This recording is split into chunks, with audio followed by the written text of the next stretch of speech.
explicação duvidosa da vida, mas a poesia inexplicável da vida tem mesmo entoada a última em tom.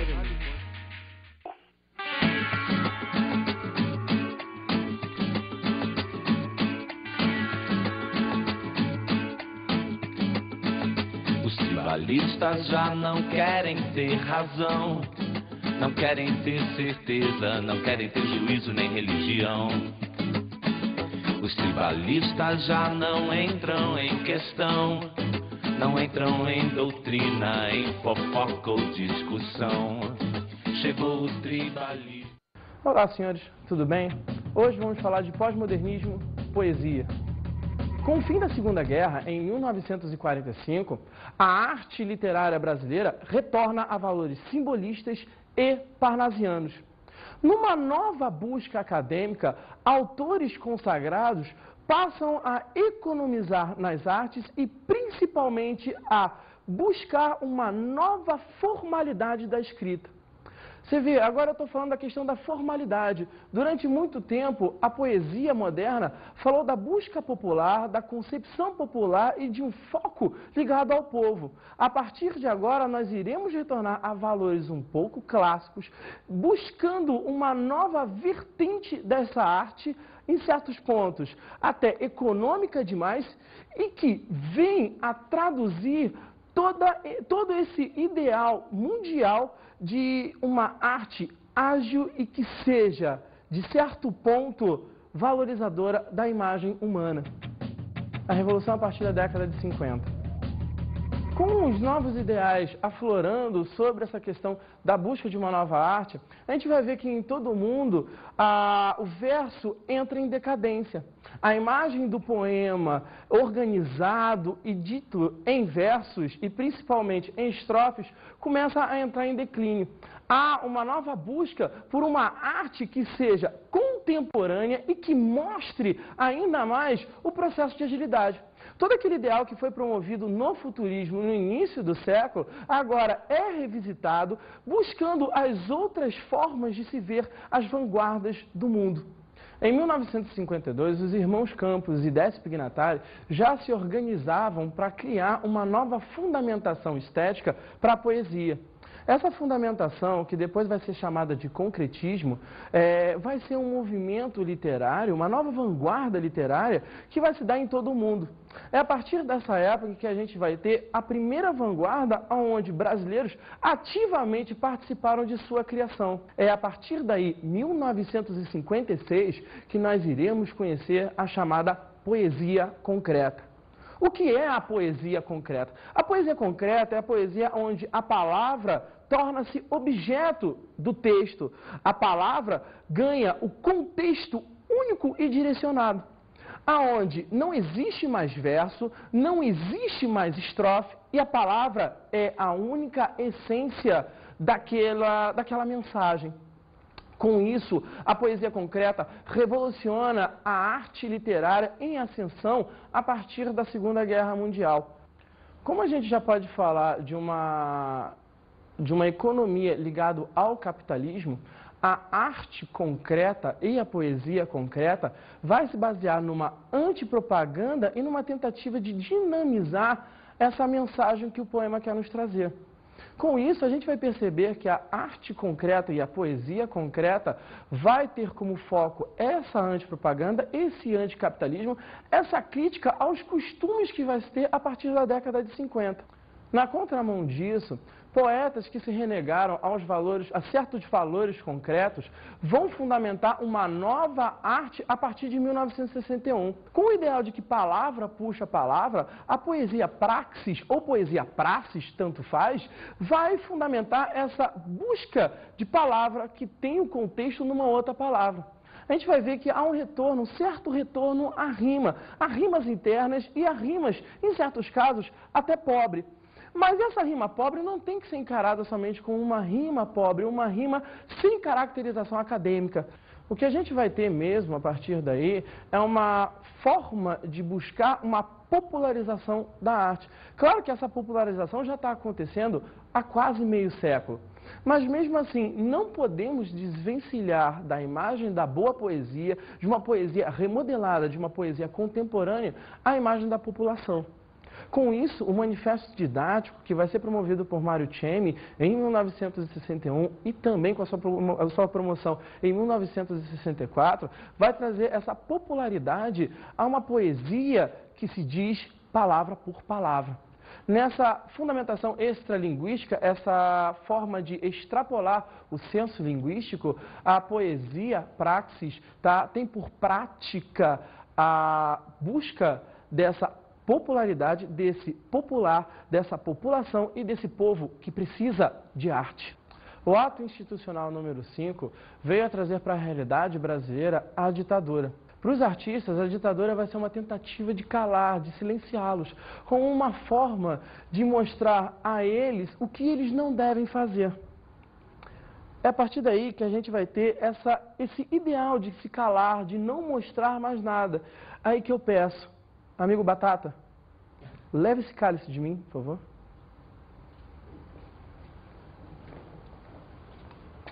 Obrigado. Pai, afasta de mim esse cálice. Pai, afasta de mim esse cálice. Pai, afasta de mim esse cálice de vinho tinto de sangue. Pai, afasta de mim esse cálice. Após esse cálice, a ideia que a gente vai ter é de uma forma de não mostrar aos censores o que a gente queria falar, qual era parte da mensagem que a gente queria passar.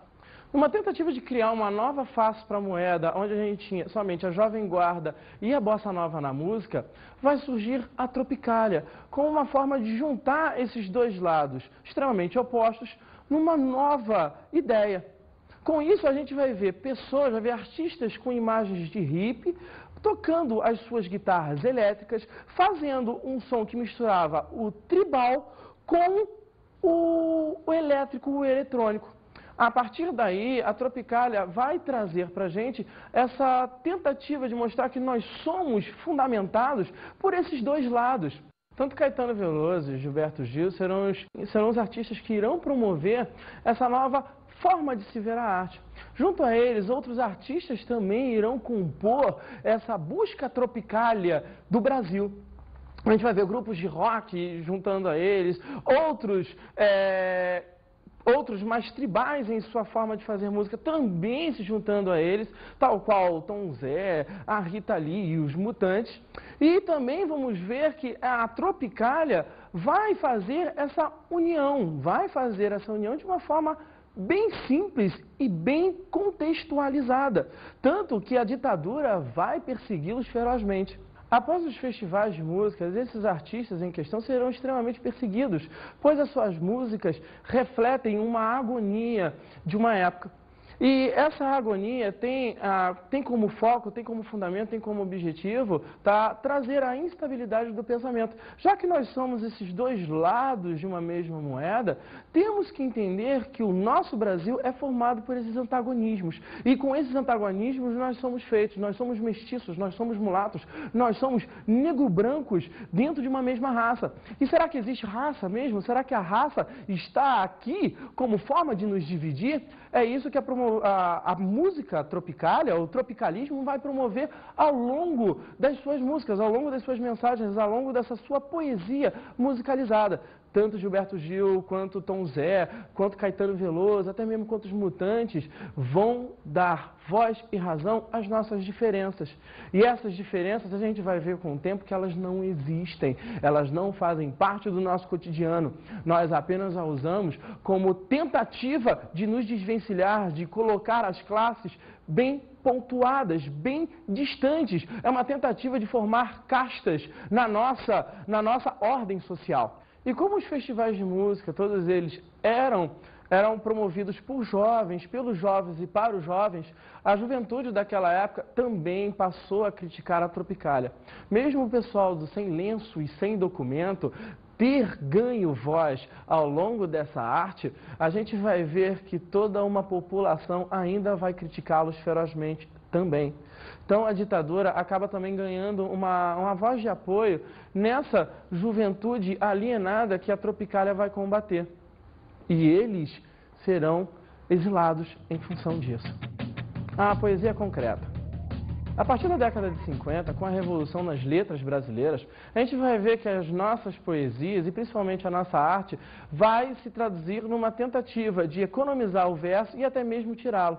O verso não vai mais existir, nós não teremos mais a estrofe, nós não teremos mais a poesia tradicional. Todo o espaço do papel vai ser promovido, vai ser preenchido por essa poesia que a gente vai chamar de concretismo. O concretismo, numa forma de relembrar o cubismo, o futurismo e o dadaísmo, tem por necessidade promover uma completude, completar todos os espaços do papel dentro do que antes era chamado de arte extremamente acadêmica. E essa excessividade acadêmica vai ser corroborada com esses versos que são mais econômicos, com esses versos que são baseados na palavra. Vejamos esse exemplo aqui de Décio Pignatari. Beba Coca-Cola. Babe cola. Beba coca. Babe cola caco. Caco cola cloaca. Agora vamos ver como é que esses elementos são organizados de forma proposital. Você vê aqui, ó, beba Coca-Cola, olha como é que há uma separação dos espaços, como se formasse aqui um quadrilátero, tá? Depois, babe Coca, há esse espaço aqui como se quisesse passar somente essa mensagem, não há a Coca, há somente a cola. Depois, beba Coca, que é a variação de Coca-Cola, a gente só fala Coca mesmo. Depois, babe, cola, caco, perceba, olha como é que as sílabas aqui são desconstruídas, tá? Há um quiasma desses elementos, o que é o quiasma? Há essa inversão, esse jogo de X aqui, certo? Esse crossing over dos elementos. Aqui também, este caco, tá? Com mensagem daqui, com esse retorno disso, dessa coca, a inversão dessa imagem de coca, aqui nós temos caco. Depois, de novo, caco, que cola, caco, cola, cloaca. A mensagem de cloaca, até mesmo nesse fim de ciclo, tá, nos dá a ideia de que esse fim pode ser ruim, pode ser algo que nos lembre a ideia de cloaca. Dinamismo. Uma outra característica também da poesia concreta é a questão do dinamismo. Se a gente lembrar bem agora do poema de José Lino Grineo, a gente vai ver que vai e vem, e vai e vem, e vai e vem. Olha o quadrilátero se formando aí também nessa imagem. E vai e vem. E o movimento que não se para, é um movimento ininterrupto da poesia e da mensagem. A ideia do dinamismo é exatamente mostrar essa constante, esse excesso de velocidade. Fruto também característica do nosso futurismo no início do século. A gente não pode deixar de fazer um link, uma união entre os elementos que estão acontecendo agora com o que também aconteceu no início do século XX. A literatura moderna, o modernismo, o pós-modernismo e o contemporâneo são consequências de uma forma de raciocínio. E essa forma de raciocínio, para a gente aqui, vai ser importante, pois a arte moderna é uma arte de remodelação. E nós estamos remodelando a todo tempo. E aí, como vocês também podem ver nessa imagem, a gente vai ver uma sequência de fotos da Marilyn Monroe pintada de várias formas. Essa sequência mostra exatamente o excesso do capitalismo. Andy Warhol, um artista norte-americano, é um grande crítico dessa massa capitalista, dessa busca capitalista de comprar, comprar e comprar e comprar e comprar coisas que são consideradas até desnecessárias. Por que nós temos que ser daquela maneira? Por que nós precisamos daquele produto? Por que nós temos que ter aquele elemento? Será que nós precisamos sempre disso? A crítica de Andy Warhol, que também é fruto característico da poesia concreta, se dá por esse anticapitalismo que nós temos que passar. Pare e pensa um pouco. Será que nós precisamos mesmo do celular, do computador ou da televisão? Para que serve o computador, o celular ou a televisão? Pelo menos eu já escutei uma das melhores definições sobre o computador. O computador é uma máquina que serve para resolver problemas que antes nós não tínhamos.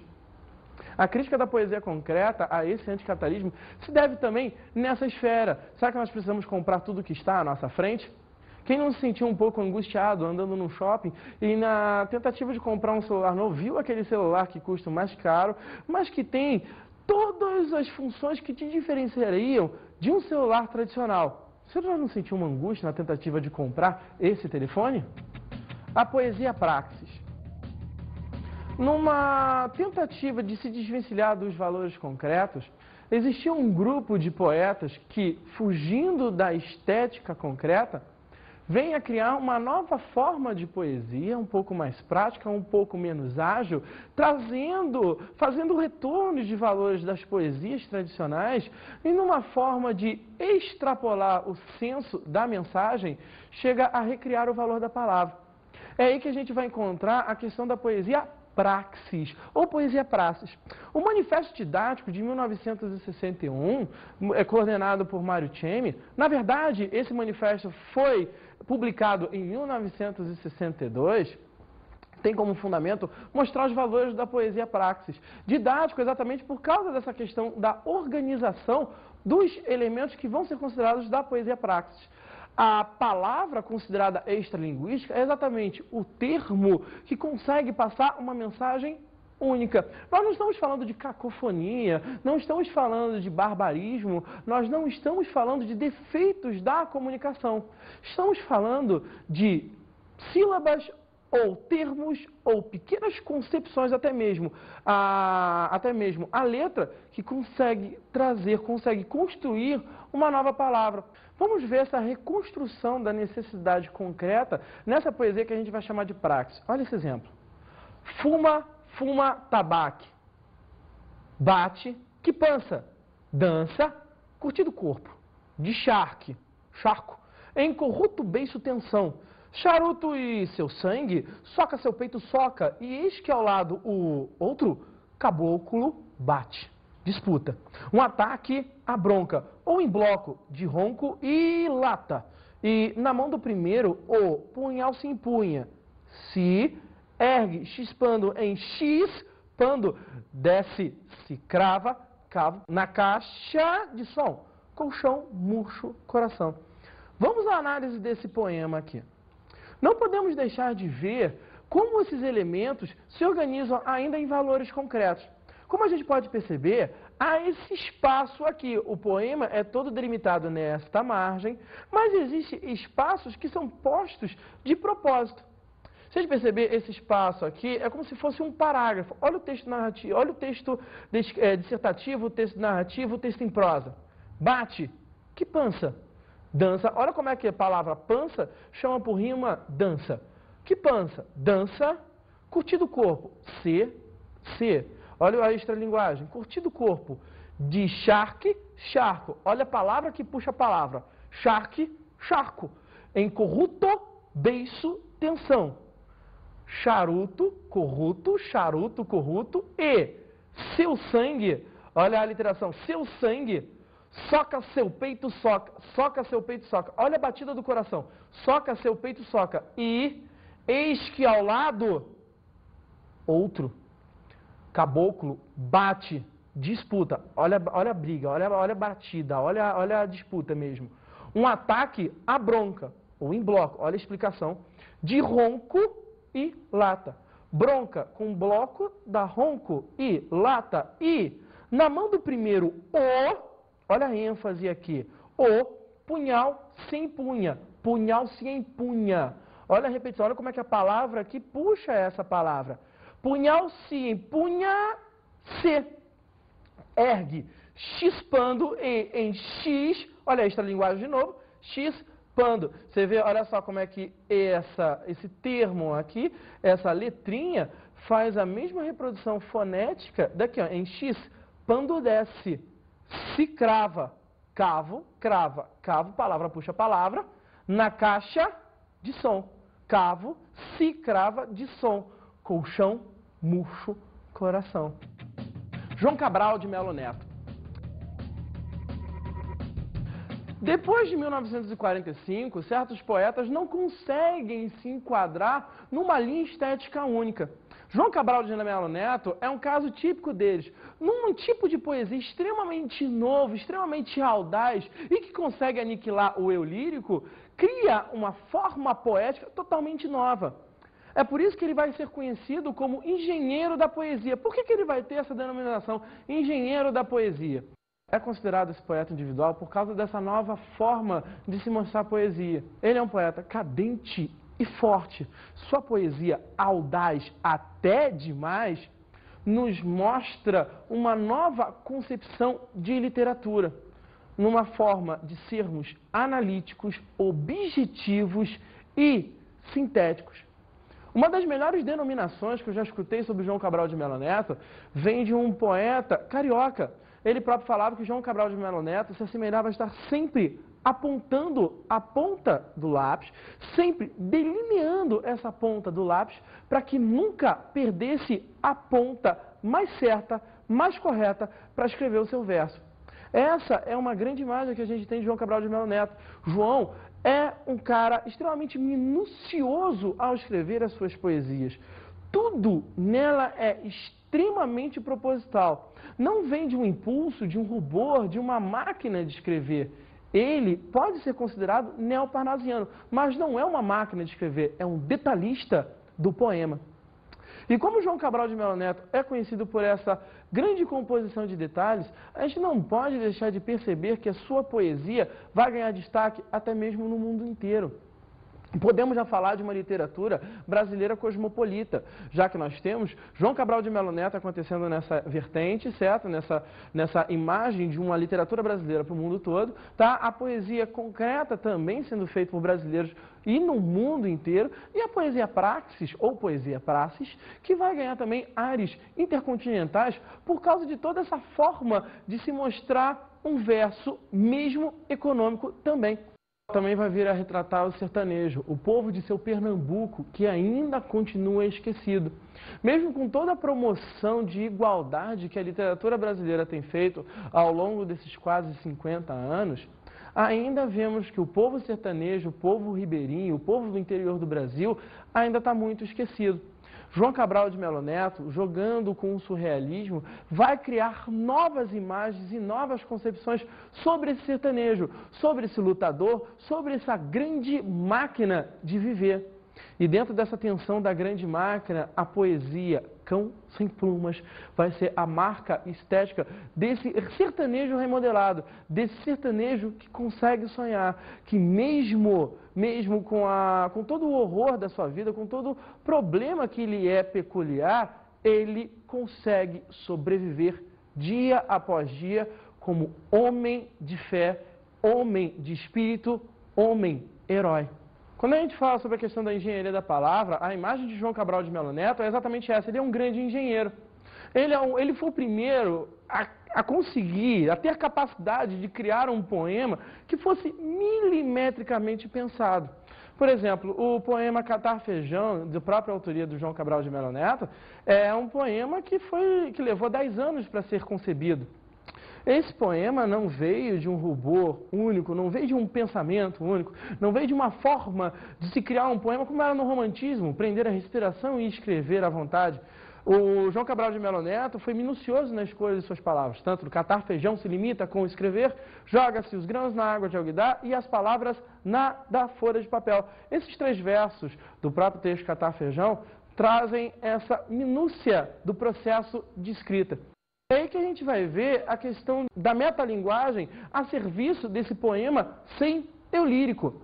Como é que a gente pode definir isso? O que é a metalinguagem? A metalinguagem é exatamente o processo de código. A gente vai ver que o texto vai falar do processo de criação do texto, certo? Então a gente vai ver que João Cabral de Melo Neto, com esse poema, quis mostrar o processo de escrita. Catar Feijão se limita com escrever. Um outro texto que a gente também vai analisar aqui na nossa aula, o Rio Sem Discurso, é um poema que também vai ter essa caracterização metalinguística. E como ele tem que ser minucioso nesse processo de análise, a gente não pode esquecer, o eu lírico aí não vai existir. Ele é o primeiro poeta no mundo, nós podemos afirmar isso, que não vai usar o eu lírico como forma de criação poética, como voz poética de um texto, de uma poesia em si. a ditadura na tentativa de calar um povo. A Tropicália é uma forma de concepção musical onde os tropicalistas mixavam a imagem do culto com a imagem do popular. Isso se valia tanto na música, que não podia ser linear, e também na imagem que a gente vai ter do homem que vai estar enfocado nessa música. A gente vai ver que ele pode ser tanto nobre, tanto de alta sociedade, como também uma pessoa esquecida, à margem da sociedade. A música tropicalista, ela tem por esse fundamento a forma de mostrar a sua música. É por isso que a gente vai ver muito a mistura de ritmos tribais, tá? Misturado com as guitarras elétricas. As guitarras elétricas são uma forma de se misturar com toda a atenção que o Woodstock causou ao mundo. A arte de Woodstock, tá? E principalmente a imagem dos hippies, tem como base ser o contrassenso, ser uma nova estética, ser uma nova comunidade diante desse mundo em processo de destruição. A Guerra Fria, a guerra pós-45, a guerra pós-Segunda Guerra Mundial, polarizou o mundo. E a arte tropicalista, linkada com a arte dos hippies, é uma forma de criar uma terceira polarização. Com isso a gente vai ver que o homem tropicalista, tá, ele pode ser tão simples quanto o hippie promovia, quanto a tribalidade que o hippie tinha, tá, somado à sofisticação que o homem da classe alta também vai ter. O tropicalismo tem esse como centro da sua criação. Por isso que ele vai fugir da linearidade da música. A gente vai ver que todo sentido e toda uma mensagem implícita também vai acontecer nas suas concepções de letra. Quando a gente pega Caminhando contra o Vento, sem lenço e sem documento, a gente não pode deixar de perceber sem lenço e sem documento. LSD, a droga da moda, tá? A droga que os hippies também usavam junto à maconha e toda aquela promoção de liberdade que havia. O homem vai buscar a psicodelia, vai buscar o contrassenso, o extrasenso do sonho, tá? Olha de novo o retorno aos valores surrealistas. E também nós vamos ter essa viagem do corpo, essa necessidade de fugir do que a ditadura também promovia. A gente tem que ser livre conforme a gente acha que nossa liberdade se deu. Deus nos colocou livres, Deus nos deu a terra para sermos livres. Por que nós temos que respeitar a ordem dos outros? Esse é um questionamento típico dos hippies. Vamos levantar uma discussão. As tribos do agora. Se a gente parar e perceber e ver os tribalistas são um retorno a esses valores que o tropicalismo promoveu. Nós temos 3 integrantes que fazem a junção da voz, violão e do batuque. No contraponto também nós vamos ter a poesia de Manuel de Barros, o nada que se transforma em tudo. Se a gente ver bem, esse nada que se transforma em tudo é uma forma do homem tentar se reencontrar, já que ele não tem tempo para mais nada. É aí que a gente vai promover uma reflexão sobre agora. O homem de agora se tornou econômico em tudo mesmo ou apenas falta tempo para ele próprio encontrar sua densidade? Se a gente parar e perceber, o homem está realmente numa grande correria, está realmente num grande intuito de querer crescer. A tecnologia veio como forma de aliviar a pressão do passado, mas ao contraponto disso, acabou criando novos problemas para o homem. É aí que entra toda a discussão. Será que o homem não tem tempo mais para ele ver a si mesmo, para ele se discutir, para ele saber quem ele é? É aí que a gente vai ver que nós não somos mais os mesmos seres humanos de uma antiguidade não tão distante assim. Agora vamos para as nossas dicas de estudo.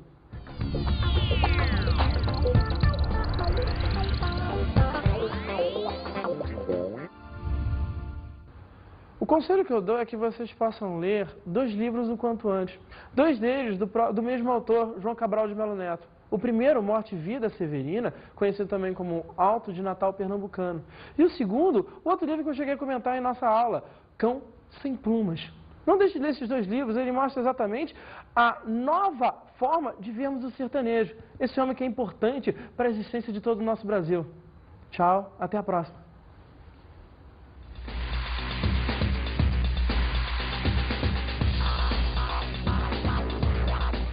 Na aula de hoje estudamos o pós-modernismo poesia.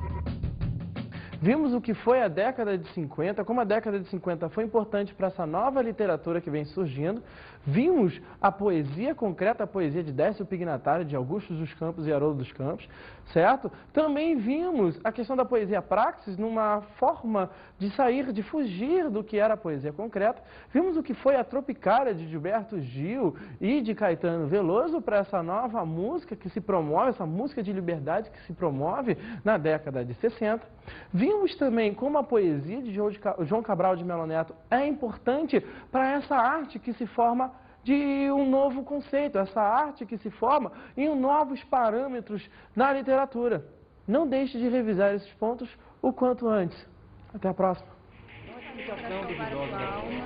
Mas a poesia inexplicável, mesmo entoada e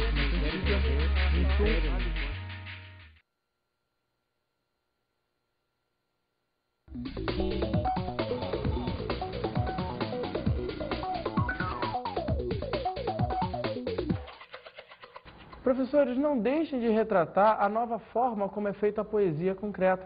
Também não deixem de fazer uma concepção sobre a arte daquela época e principalmente como ela se fundamentou do terror que foi a Segunda Guerra Mundial. O conselho que eu dou, mostre imagens da guerra, mostre também o Alto da Compadecida, que é uma nova forma de ver o Brasil, ver o sertanejo daquela época, e também não deixe de mostrar tudo o que Ferreira Goulart vem a escrever nessa nova arte, nessa nova forma, nessa economia de palavras que a poesia vai passar a ter.